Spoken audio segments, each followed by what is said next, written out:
Welcome to English potential channel. آج ہم مزید 7 محاوروں یا کہاوتوں کو لے کر آئے ہیں۔ نمبر 1، تصویر کا دوسرا رخ دیکھیے۔ نمبر 2، تکبر عزازیل را خرد کرد بزندان لعنت گرفتار کرد۔ نمبر 3، تکلف میں ریل چل دی۔ نمبر 4، خدا جو کرتا ہے ٹھیک کرتا ہے۔ نمبر 5، داتا دان دے بھنڈاری کا پیٹ پھٹے۔ نمبر 6، یہ منہ اور مسور کی دال۔ نمبر 7، یہ ناانصافی کب تک، جب تک چلے تب تک۔ میری جو اگلی ویڈیو آئے گی اس میں ہم کور کریں گے مزید 5 کہاوتیں۔ اس میں ہوں گی، وہ دن گئے جب خلیل خان فاختہ اڑایا کرتے تھے، گئے تھے روزے بخشوانے نماز گلے پڑی، ہر فرعون را موسیٰ، 1000 بار جو یوسف بکے غلام نہیں، اور نمبر 5، دنیا کو کسی طرح چین نہیں۔ چلیں اب سٹارٹ کرتے ہیں تصویر کا دوسرا رخ دیکھیے سے۔ یہ ایک ایسا پروورب ہے جو اس وقت استعمال ہوتا ہے جب یہ کہنا ہو کہ کسی چیز یا بات کے دوسرے پہلو کو بھی دیکھیے۔ جب کوئی شخص کسی بات یا معاملے کے ایک پہلو پر تو غور کرے اور اس کی حمایت یا مخالفت پر آمادہ ہو جائے، مگر دوسرے پہلو پر قطعی توجہ نہ کرے، یا کسی ایک فریق کی بات سن کر اس کی حمایت اور دوسرے فریق کی مخالفت کرے، تو اس کہاوت کا استعمال کرتے ہیں۔ اس کہاوت کے وجود میں آنے کا سبب ایک دلچسپ واقعہ ہے جو اس طرح ہے۔ زمانہ قدیم میں نائٹ اپنی بہادری کے لیے بڑے مشہور تھے۔ اب سوال یہ پیدا ہوتا ہے کہ نائٹ کون ہوتے تھے؟ نائٹ اس زمانے میں بڑے واریئرز جو ہیں ان کو کہا جاتا تھا، جو کہ جنگیں لڑا کرتے تھے اور پہلوان نما سے ہوتے تھے، بہادر انسان۔ وہ بڑے جاں باز ہوتے تھے۔ زندگی میں چیلنج قبول کرنا تو ان کا معمول تھا۔ وہ اپنی بات کے دھنی اور پکے ہوتے تھے، یعنی جو بات بھی وہ کہہ دیتے پوری کرتے تھے، اور اسی بات پر جان لڑا دیتے تھے، اور کامیابی کے لیے مر جانا ان کی نظر میں ذلت کی زندگی سے بہتر تھا۔ ایک مرتبہ 2 نائٹ یعنی بہادر جنگجو گھوڑوں پر سوار، ہتھیاروں کو جسم سے آراستہ کیے ہوئے مختلف سمتوں سے چلے آ رہے تھے۔ شہر کے بازار میں چوراہے پر دونوں کا آمنا سامنا ہو گیا۔ اب سوال یہ پیدا ہوتا ہے کہ چوراہا کیا ہے؟ چوراہا وہ چوک ہوتا ہے اسٹوڈنٹس جن کے طرف سے 4 راستے نکلتے ہیں، ٹھیک ہے؟ یہ آپ نے اکثر دیکھا ہوگا، بہت سی جگہوں پر یہ چوراہے موجود ہیں۔ پی ڈی اے میں بھی ہے ایسا راستہ جس پر چوک ہو اور اس سے 4 راستے نکلیں، چوراہا کہلاتا ہے۔ چوراہے کے بیچ میں ایک چبوترا تھا۔ چبوترا کہتے ہیں اونچی سی جگہ کو، جس پر پرانے زمانے کے ایک مشہور نائٹ کا مجسمہ نصب تھا، یعنی پرانے زمانے کے مشہور جنگجو کا اس پر سٹیچو لگا ہوا تھا، لٹکا ہوا تھا۔ اس کا ایک رخ ایک طرف تھا اور دوسرا دوسری طرف۔ ایک جو ہے وہ تو سنہری تھا، ایک جو تھا وہ ذرا سنہرا تھا، اور دوسرا رخ روپہلا۔ سنہرا یعنی گولڈن اور روپہلا یعنی چاندی جیسا، سلور۔ دونوں نائٹ اس مجسمے کے آگے پیچھے آ گئے اور وہیں پر اپنے اپنے گھوڑے روک لیے۔ ایک نائٹ نے دوسرے نائٹ سے کہا، یہ کیا بہادر انسان تھا کہ حکومت نے بھی اس کی اتنی قدر کی ہے، کیا خوب سونے کا مجسمہ تیار کرایا ہے، جی چاہتا ہے کہ اس کو دیکھتے رہیں۔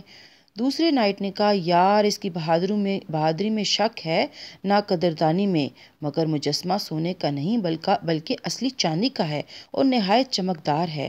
پہلا نائٹ بولا، تمہیں سونے اور چاندی کی بھی پرکھ نہیں؟ پرکھ کا مطلب پہچان۔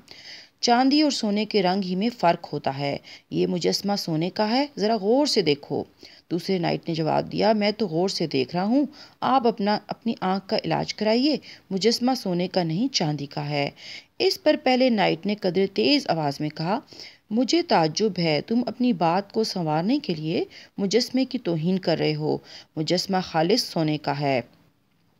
بات سے بات نکلتی گئی، بحث و تکرار بڑھتی گئی، دونوں طیش میں آ گئے، دونوں غصے میں آ گئے اور ڈویل یعنی جنگ کا اعلان کر دیا۔ ایک دوسرے پر جھپٹ پڑے، دونوں میں خوب جنگ ہوئی، یہاں تک کہ دونوں زخمی ہو کر گھوڑوں سے کود پڑے۔ چوراہے میں بھیڑ لگ گئی یعنی ہجوم، مگر کسی کی مجال تھی کہ دخل دے سکے۔ سب دم بخود حیران تھے۔ اتفاق سے تھوڑی دیر کے بعد وہاں ایک پادری آ گیا۔ اس نے جب یہ واقعہ سنا تو اسے نہایت افسوس ہوا۔ اس نے ان کی بہادری کی داد دی اور کہا، تم دونوں نے سچائی کے لیے ڈویل یعنی جنگ کی، اس لیے تم دونوں ہی لائق کے تعریف و تحسین ہو۔ دونوں نائٹ ایک زبان ہو کر بولے، فادر، ہم دونوں کس طرح سچے ہو سکتے ہیں؟ ہم میں سے ایک کہتا ہے یہ مجسمہ سونے کا ہے اور دوسرا چاندی کا بتاتا ہے۔ پادری نے کہا، تم دونوں سچے ہو، مجھے یقین ہے کہ میں بھی سچ کہہ رہا ہوں۔ ذرا سمتیں بدل کر مجسمے کو دیکھو، یہ مجسمہ ایک طرف سے سنہرا ہے اور دوسری طرف سے روپہلا، اس لیے تم دونوں سچے ہو، مگر تم دونوں میں یہ خامی رہی کہ تم دونوں نے ایک دوسرے کی بات کو سمجھنے کی کوشش نہیں کی، غور و فکر سے کام نہیں لیا، تم دونوں نے اپنے مشاہدے کو ٹھیک سمجھا۔ دنیا میں معاملہ فہمی کی ضرورت ہے۔ دونوں نائٹ اٹھے اور جب انہوں نے مجسمے کو دونوں طرف سے دیکھا تو سچائی سامنے آئی۔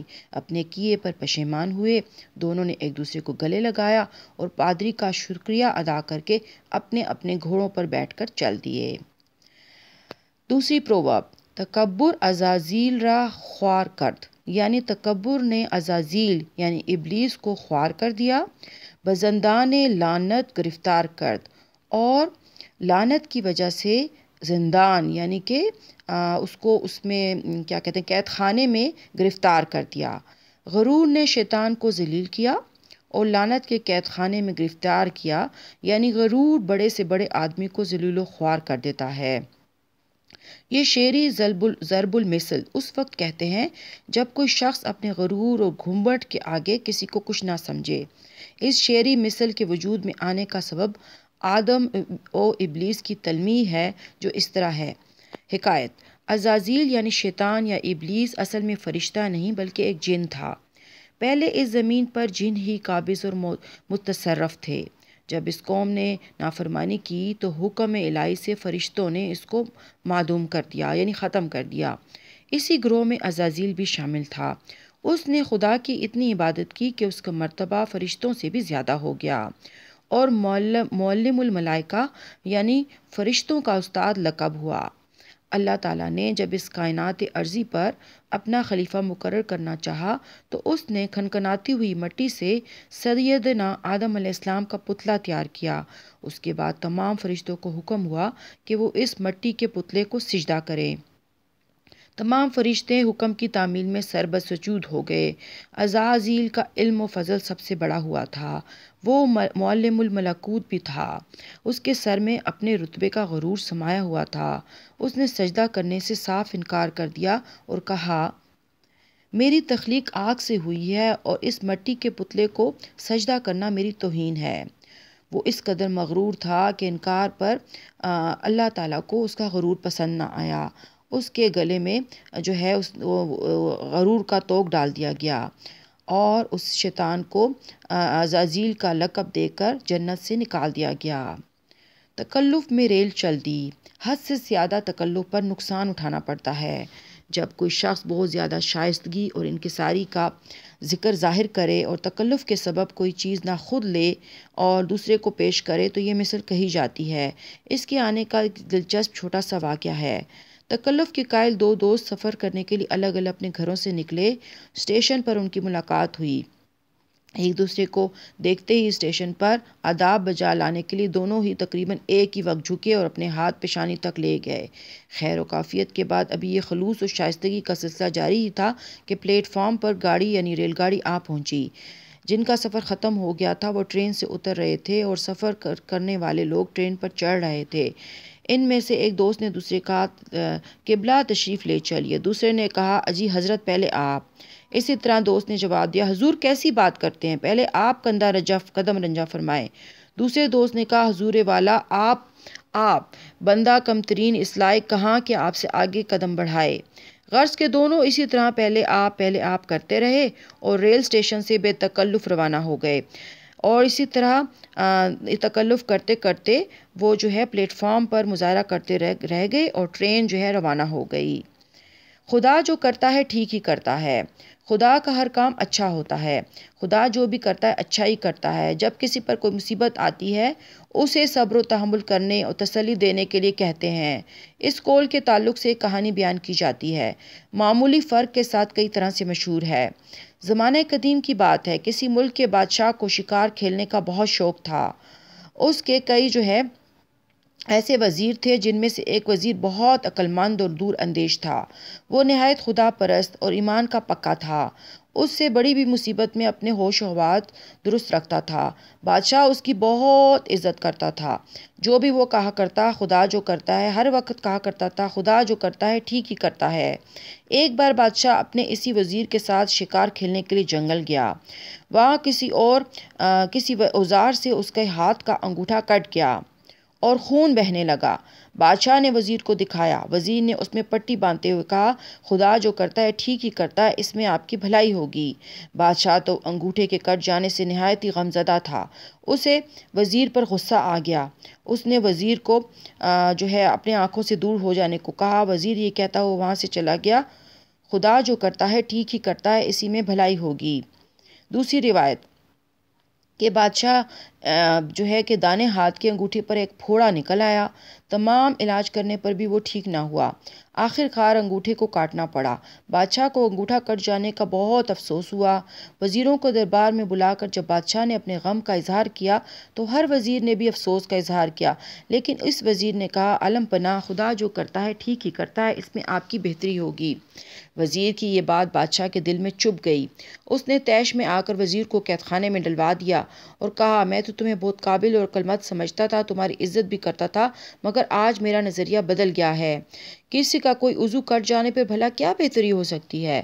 جب سپاہی وزیر کو قید خانے کی طرف لے جا رہے تھے اس وقت بھی وزیر کہہ رہا تھا، حضور اس میں بھی کوئی بھلائی ہوگی، خدا جو کرتا ہے ٹھیک ہی کرتا ہے۔ بادشاہ کا غصہ اور بڑھ گیا۔ اس نے عمر قید کی سزا سنا دی۔ کچھ دنوں کے بعد جب بادشاہ پھر شکار کے لیے جنگل گیا تو ایک ہرن کا پیچھا کرتے کرتے دور نکل گیا۔ راستے میں چوروں یا وحشیوں نے اسے گھیر لیا۔ انہیں دیوی ماں کی مورتی کے سامنے بلی چڑھانے کے لیے ایک تندرست آدمی کی تلاش تھی۔ بلی کا مطلب ہے قربانی، یعنی وہ ہندو لوگ تھے اور وہ چاہتے تھے کہ اپنی دیوی ماں کی مورتی کے سامنے کوئی قربانی کے لیے کسی کو ڈال دیں، تو انہیں ایک تندرست آدمی کی تلاش تھی۔ بادشاہ جیسے لہیم و شہیم یعنی کہ کافی لمبے چوڑے، خوبصورت اور جوان آدمی کو دیکھ کر خوش ہو گئے۔ بلی چڑھانے کے لیے ایسا گھبرو مشکل سے ہاتھ آتا ہے، یعنی بلی کا مطلب قربانی کرنا اور گھبرو مطلب بہت زیادہ صحت مند اور خوبصورت۔ انہوں نے اپنی رسم کے مطابق بادشاہ کو نہلایا دھلایا، بلی کے بہترین کپڑے پہنوائے، بہترین کھانا کھلایا اور سجا سنوار کر اپنی ماں کی مورتی کے پاس لے گئے اور کالی ماں کے چرنوں کے قریب یعنی اس کے پاؤں کے قریب، ان کے گھٹنوں کے قریب بٹھا دیا۔ بادشاہ کی آنکھوں کے تلے اندھیرا چھا گیا تھا۔ اس کے چاروں طرف موت ناچ رہی تھی۔ ایک وحشی اس کے سامنے خنجر لے کر آ گیا۔ دیگر وحشی خوشی میں جھوم جھوم کر ناچنے لگے۔ بس بلی چڑھانے کے لیے وحشیوں کو اپنے وقت کا انتظار تھا، پروہت کا بھی انتظار تھا۔ اتنے میں پروہت بھی وہاں پہنچ گیا۔ پروہت یعنی پنڈت۔ سب لوگ کالی ماں کی جے جے کرنے لگے۔ بادشاہ نے خیال کیا اب جان گئی تب جان گئی۔ پروہت نے بادشاہ کو غور سے دیکھا، اس کے ایک ایک عضو کا معائنہ کیا۔ جب دانے ہاتھ کے انگوٹھے پر نظر پڑی تو وہ کٹا ہوا تھا۔ تو اس نے کہا کہ اس شخص کی بلی نہیں چڑھا جا سکتی کیونکہ اس کا ایک عضو کٹا ہوا ہے۔ کالی ماں ناراض ہو جائیں گی، وہ سالم آدمی کی بلی مانگتی ہیں۔ اسے چھوڑ دیا جائے اور دوسرے آدمی کو تلاش کر کے فوراً لایا جائے، ورنہ مہورت یعنی وقت نکل جائے گا۔ غرض بادشاہ کو چھوڑ دیا گیا۔ بادشاہ کی جان میں جان آئی۔ وہ خدا کا شکر ادا کرتا اپنی سلطنت پہنچا۔ اسے وزیر کی بات یاد آئی کہ خدا جو کرتا ہے ٹھیک ہی کرتا ہے۔ وہ سوچنے لگا اگر میرا انگوٹھا کٹا ہوا نہ ہوتا تو میں ضرور قتل کر دیا گیا ہوتا۔ بادشاہ نے اپنے وزیر کو زندان یعنی قید خانے سے رہا کروایا اور اس سے معافی کا خواستگار ہوا۔ اس نے اپنی ساری رودات وزیر کو سنائی۔ وزیر نے کہا، حضور زندہ میں میری بھلائی ہی ہوئی، اگر میں قید خانے میں نہ ہوتا تو ضرور آپ کے ساتھ ہوتا۔ وحشی لوگ آپ کا انگوٹھا کٹا ہونے کے سبب آپ کو تو چھوڑ دیتے اور آپ کے بجائے میری بلی چڑھا دیتے۔ بادشاہ نے کہا، سچ ہے، خدا جو کرتا ہے ٹھیک ہی کرتا ہے۔ داتا دان دے بھنڈاری کا پیٹ پھٹے، سخی سخاوت کرے اور بخیل جل جل مرے، کوئی جلے کوئی حسد کرے۔ یہ کہاوت اس جگہ کہی جاتی ہے جہاں کوئی شخص کسی کو کچھ دے اور دیکھنے والے کو ناگوار ہو۔ اس کہاوت کے وجود میں آنے کے تعلق سے ایک واقعہ مشہور ہے۔ حضرت شاہ ابو علی قلندر کا ایک رضی اللہ تعالیٰ عنہ کا ایک مرید عرصہ دراز سے آپ علیہ السلام کی خدمت میں رہتا تھا۔ دیگر امور کے علاوہ اس کے سپرد بھنڈارا بھی تھا۔ بھنڈارے کی حیثیت سے وہ ہر آنے جانے والے کے قیام و طعام کا انتظام کرتا تھا، مگر اب تک دولت فقر سے محروم تھا، یعنی فقیری کی دولت سے محروم تھا۔ ایک روز ایک شخص حضرت شاہ ابو علی قلندر کی خانقاہ میں حاضر ہوا اور بھنڈاری سے اپنے ٹھہرنے اور کھانے کے لیے گزارش کی۔ بھنڈاری نے اس کے قیام و طعام کا انتظام کر دیا۔ قیام یعنی ٹھہرنے کا، طعام یعنی کھانے کا۔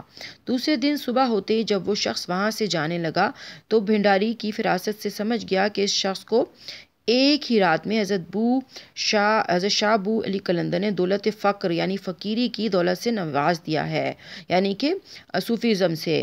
تو اس شخص نے کہا، حضرت نے تم کو ایک ہی رات میں سب کچھ عطا کر دیا ہے اور میں ایک مدت سے یہاں حاضر ہوں اور خدمت کر رہا ہوں، مگر اب تک دولت فقر سے محروم ہوں۔ اس شخص نے جواب دیا، داتا دان دے تو بھنڈاری کا پیٹ پھٹے، یا داتا دان دے بھنڈاری کا پیٹ پھولے۔ اس کے جواب میں اتنی تاثیر تھی کہ اسی وقت بھنڈاری کے پیٹ میں درد ہونے لگا اور پیٹ سے وہ لوٹنے لگا۔ شدت کا درد ہونے اور پیٹ کے برابر پھولنے کے سبب تھوڑی دیر میں اس کا پیٹ پھٹ گیا، یہاں تک کہ اس کی روح پرواز کر گئی۔ اسی طرح حسد کی آگ میں جل بھن کر مر گیا۔ تو یہ اسی طرح کی داتا دان دے بھنڈاری کا پیٹ پھولے یا پیٹ پھٹے یا چھاتی پھٹے یا اس کی گانٹ پھٹے، یہ سب ایک ہی اس کے لیے استعمال کرتے ہیں کہ اگر کوئی سخی شخص کسی کو کچھ دے رہا ہو تو جو دوسرا شخص جو ہے جس کو نہیں مل رہا ہوتا اس کا پیٹ پھول جاتا ہے یا وہ حسد سے جل مر رہا ہوتا ہے۔ یہ منہ اور مسور کی دال۔ صحیح کہاوت ہے، یہ منہ اور منصور کی دال، جو بگڑتے بگڑتے یہ منہ اور مسور کی دال ہو گئی۔ دیکھیے منہ اور منصور کی دال، تم اس لائق نہیں، تم اس کے مستحق نہیں۔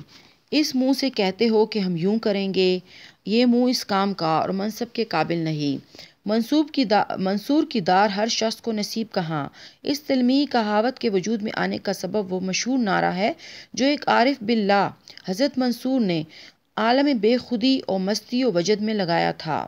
حضرت منصور علیہ السلام کا پورا نام ابو المخیث الحسین بن منصور البیضاوی تھا، لیکن وہ اپنے باپ کے نام منصور سے مشہور ہوئے۔ حضرت منصور علیہ السلام 242 کے قریب پیدا ہوئے، ہجری کے قریب پیدا ہوئے۔ تقریباً 50 سال ریاضت میں بسر کرنے کے بعد ایک دن جوش میں انہوں نے انا الحق یعنی میں خدا ہوں کا نعرہ لگایا۔ بغداد کے علماء نے ان پر کفر کا فتویٰ لگا دیا۔ انہوں نے کہا کہ انہوں نے خود کو خدا کہا ہے تو انہوں نے کفر کیا ہے، تو فتویٰ لگا دیا اور 300 کوڑوں کی سزا مقرر ہوئی۔ اور جب اس سزا سے بھی ان کی وارفتگی میں فرق نہ آیا اور وہ اس کلمے سے باز نہ آئے تو خلیفہ المقتدر باللہ کے حکم پر مفتی شریعت نے سزائے موت تجویز کر دی۔ شریعت کا فتویٰ ہمیشہ ظاہری اقوال و اعمال پر لگتا ہے۔ عشق کے راز و نیاز سے ہر شخص واقف نہیں ہو سکتا۔ حضرت منصور نے یہ نعرہ کیوں اور کس حال میں لگایا تھا؟ ان کا یہ فعل محبوب حقیقی کی نظر میں ممدوح تھا یا مذموم؟ یعنی ممدوح کا مطلب قابل تعریف، مذموم کا مطلب ہے قابل لعنت یعنی ناپسندیدگی۔ اس کے متعلق کچھ نہیں کہا جا سکتا۔